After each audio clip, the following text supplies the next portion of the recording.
Hi, hello. Welcome back. Moon Griffon Show. Great to have you with us. 844-766-6607. It's an on Ed Schumer. He's already spoke, Brandon. I don't know what he said, but whatever it was, you can bet it was stupid. So you don't have to listen to it. By the way, I almost saw a smile, but I didn't see one. So just letting you know.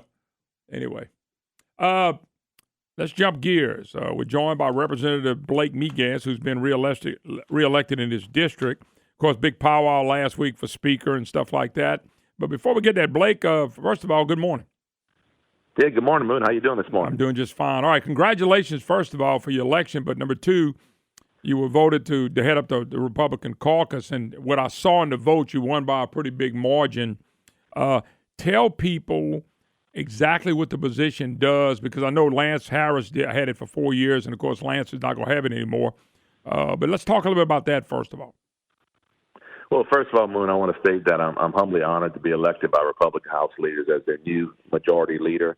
And also want to thank Lance Harris. I know he's been on your show many times for his service the past 7 years. He served in that capacity. When I was elected, I immediately took, per the bylaws, took over the caucus, and I'm the new leader. In that term, it'll be for the entire term for the next 4 years. So the Republican delegation majority leader is very important, especially at these times. We now have 68 members and a near supermajority in the House, and that person is in charge of being the voice of those Republicans and also working with our majority leader, who I'm happy to say is recently elected, Sharon Hewitt, in the Senate, to work with the Senate, work with the House, and figure out how to pass and figure out conservative solutions and how to pass legislative packages that move our state forward. And, we've got a lot of great ideas. We're excited with all the new members coming in the House. We have half of our Republican delegation are conservative freshmen that have just been elected. And these members are very impressive, and they come with strong leadership traits. And I was just humbly overwhelmed with their support. And I don't want to let them down. I want to work really hard with them over the next 4 years to move our state forward. That's why they left their families. That's why they made sacrifices to run for office just like I did, because we want to make Louisiana a better place. And as you know, Louisiana is ranked 50th in everything. We don't have the best track record. But the people back in our districts, they spoke through the voting boxes, and they elected us to a near supermajority and a supermajority in the Senate. And they want us to get the state moving forward, and that's what we intend to do. Yeah, now, as part of your job, is it kind of like a whip when y'all have some great legislation, you need everybody to get aboard? Do you work as a whip? And what I mean by that is you whip the vote up. You get people, look, man, this is what we're trying to do, and you try to explain it, and you try to get everybody on the same page. Is that what you do with legislation, or is it more to it than that? Well, in the past, has been a spokesperson for the delegation, someone who speaks on behalf of the delegation, also negotiates with either the Senate or the executive branch for policy on behalf of the delegation. But with my leadership traits and some of the input that I have, I sure intend to make it a majority whip position. Being the fact that we have so many new freshmen coming in, they want to do the right thing, and they want the information provided to them. They don't want to be lied to. They want to directly have the information, and they want to make the best decision for them and their districts. And for many of these new members coming in, they were elected and they ran on conservative principles and conservative ideals, and they want to go back home in 4 years and say that they fixed the state, and I intend to lead them in the right direction and work with those guys. And I want to provide them all the information necessary so they can make the best decisions, so they can be the best legislator that they can in that chamber. Yeah, no doubt. And you got to work with everybody. So you just try to get everybody in. That's why I mentioned it as a whip, because like I said, it's not a whip in a bad way. It's just whipping the votes up. That's exactly important. And Blake, y'all had the big powwow last Friday, and I talked to several people, probably 18 to 20 that were down there. Talk a little bit about the chairmanship. I know that just by what I read and people I talked to, that Sherman Mack, and by the way, in offense, I never met him. If he knocked on my door right now to come in here, I wouldn't know who he was. Don't know anything about him. So that's my perspective. Don't know anything about Clay Shakes, don't know anything about any of those guys. But talk a little bit about the process. Is there really a process, and what was done on Friday? So first of all, both Sherman Mack and Clay Shakes are good guys, and I think they have the respect of our Republican membership. But, when you're running these elections, you got to make decisions, and you got to look at who's going to be best to move the state forward. And Republicans got together on Friday, and they made history. For the first time, they selected their nominee who's going to be endorsed by the Republican delegation with a supermajority of the votes present by overwhelming majority selected Sherman Mack to be their next speaker.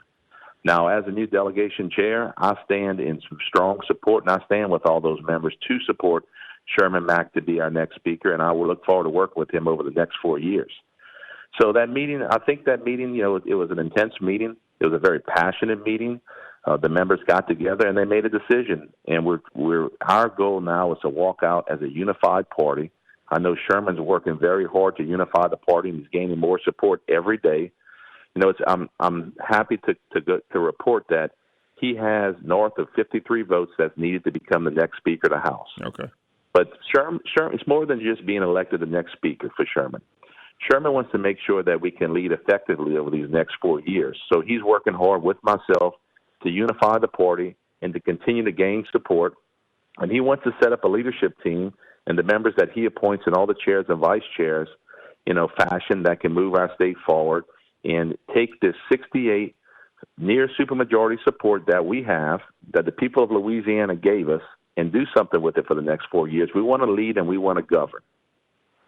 Yeah, the only concern I had was not with Mac, anything you said, and you mentioned the delegation is behind, and I hope you're right. I'm not saying you're right or wrong, but I hope you're right about already having the votes. The only negative that I saw, and I just want you to comment, not necessarily on the person, but Barry Ivy made the comment. I'm trying to recall any time the delegation is stuck together on big controversial stuff. And how do you answer that? Because that was one Republican that kind of set back. He didn't seem he was happy, but a little disappointed in his comment because the delegation has spoken and nobody gets their way 100%. And when you have the way we're set up in our country, I mean, you get the most votes, then especially in Republican delegation, we've eaten ourselves up so much. Seems like everybody ought to come on board. Well, I know Representative Ivey. He's expressed his frustration to me over the past 4 years serving with him on how Republican leadership has been structured and how things are done. And we've had some talks, and we have some heart-to-heart talks. And I know that I've had a conversation with Representative Ivey recently, and he's pledged to me that he's going to work with me the best that he can to move our party forward. I know that sometimes reporters can take things out of context, and that may be the story with Representative Ivey. Look, I know you've lost faith in the Republican Party at times. But I get downright frustrated with y'all, but that's just me. That's one person. And you left the party. Yep. And I can tell you, what I've seen in the eyes of these new freshman conservatives and this near supermajority vote, this is our golden opportunity to change your heart and mind. And look, one of my goals is a personal goal of mine, Moon, and you're a friend of mine, is to make sure that we can bring trust, accountability, transparency, limited government, a pro-growth economy. Yeah. And my goal is to convince Moon Griffon to get back into the Republican Party. What do you think about that, Brandon? You think that's possible? Good luck with that. I'm not even going to speak for that. You got to, let me tell you what. That's a tall the order, last thing you ought to be worried about is what party I'll be in. But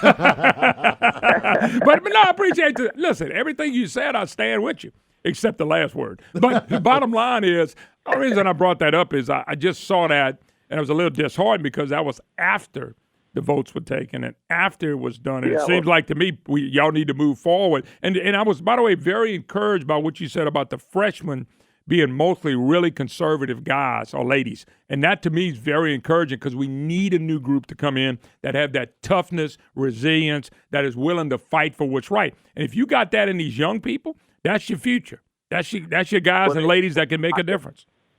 I can tell you, I was impressed by their leadership. So, there was a lot of bickering between the seniors and, should we have a vote? Should we not have a vote?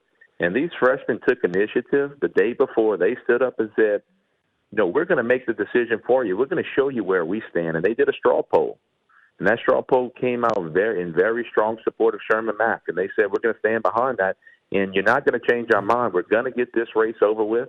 We're tired of the bickering. We want this leadership race behind us because we want to start working towards moving forward, unifying our party. Blake, let me ask you a quick question. I heard also when y'all got to the big meeting, they said, no, we're not putting the vote off. We want it now. And those 30 or so people stayed together and said, we want it now. This is what we ran on, and we need to vote. And by the way, Lance Harris, y'all took the vote. I don't think y'all came up with a final vote, or was that a final vote?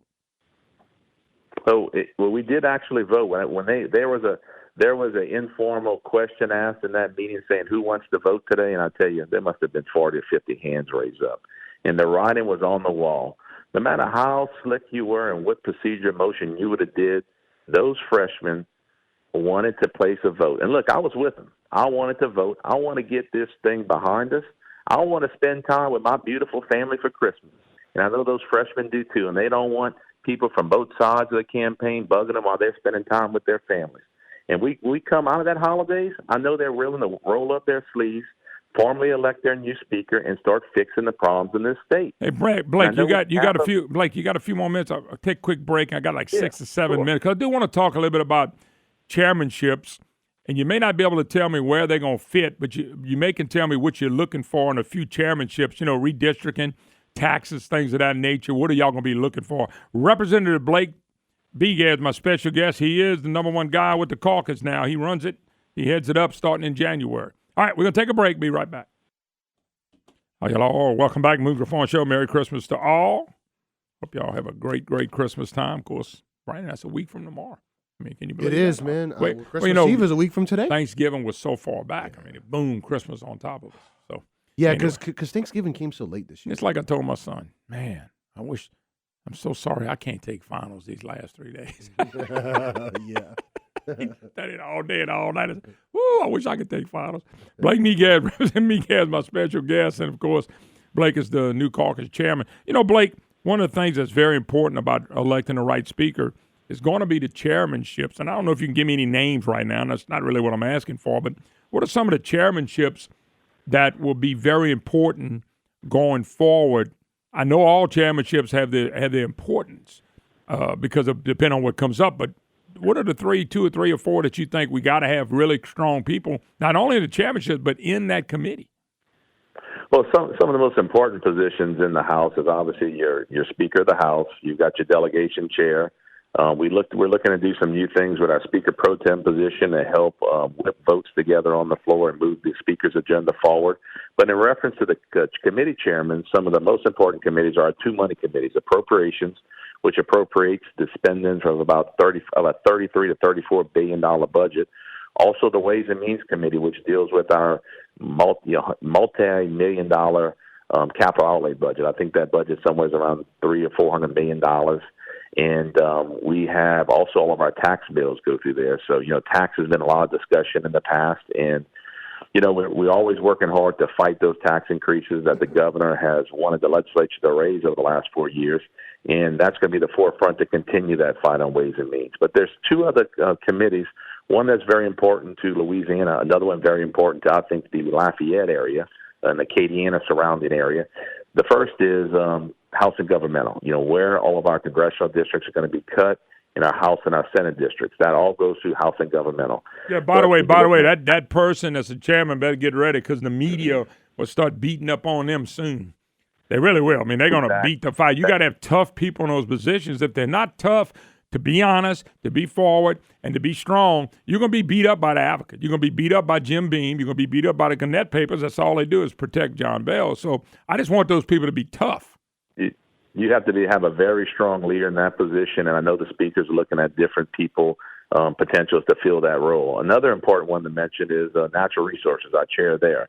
Obviously, the Acadiana, the Lafayette region, all the way down the bayou in the Houma area is heavily reliant upon the oil and gas industry. Sure. Now, TARP reform was a huge part of the speaker's race. And I know when a lot of people back home think of TARP reform, we think of those billboard signs on the highway and our auto insurance rates, and that's part of the problem. We have some of the second highest auto insurance rates in the country, and we've got to do something to fix that. But specifically for the Acadiana area, we've got these legacy and these coastal lawsuits against the oil and gas industry, which is really killing our jobs here in Acadiana. No doubt. Well, a lot of that discussion happens in the Natural Resources Committee, and I know that the Civil Law Committee is where a lot of those discussions will happen as well. So, we have a lot of new members. We have a limited amount of seniors available to fill those positions. So I know that the new speaker, Sherman Mack, will have his hands full on trying to figure out where to put the best leaders in place. But we need strong conservatives in each one of those highline committees because it will make the difference in the future of Louisiana. And we're looking forward to our new Senate president to be Paige Cortez, who's from the Acadiana area, taking a similar approach in the Senate. And if we have a strong House and a strong Senate, that's the voice of the people back home, we're going to send some strong conservative policy to the governor's desk because we have a mandate. Yeah, it's no doubt that the Republicans have a mandate in the House and Senate. So y'all, that. Let me give you an example. They cannot pass taxes this year unless you have a special session. Do you see of any way that the governor would try to sneak a special session in, whether it be for roads or just general taxes? Well, I haven't heard anything about him having a special session, but nothing's out of the possibilities with our governor. You know, he has a different philosophy. Can you name a year when he didn't have one? No, I can't. Ever since I've been there, I think I've served in 13 sessions thus far. A lot of those special sessions, and the governor's got a different philosophy than myself and House Republicans. He believes that larger government is the answer. He believes that you can fix every problem by raising taxes and throw bad money at good, and good money at bad problems. And I just don't believe that. I think limited government is the way to go. I think that we have to limit the growth of government. I think that the hardworking taxpayers of Louisiana deserve to trust their government. They deserve accountability. They deserve a government that truly serves them, and one that's going to work and create jobs and create a prosperous environment. Because it's really not about us. It's not about you and me, Moon. This is about our kids and our grandkids and the future of our state. Yep. I've said it many times on your show. We've got an out-migration problem. People are forced to travel. Good people, good Cajuns, are forced to travel across state lines to find other jobs. And eventually they move out of state. I want those people to raise their kids here in Louisiana. That's why I ran for office. I got a 17-year-old, a 15-year-old, and a little 4-year-old with red hair and blue eyes. And they keep me straight. Yep, and I'm so glad she don't look. And I met her, and I'm so glad she don't look like you. Nothing personal. Takes a lot after the mama. All right, look, Blake. Have a Merry Christmas. God bless. Wish you the best of luck, and hope all that works out. But keep us in your thoughts and your prayers, and we need all of your support back home. And thank you for the listeners. I appreciate being on the show. Have a Merry Christmas and a Happy New Year. All righty. Appreciate it. Brent Littlefield would join us, Republican consultant and strategist, can tell us how they elect Speaker of the House in other states. We'll talk to him when we get back.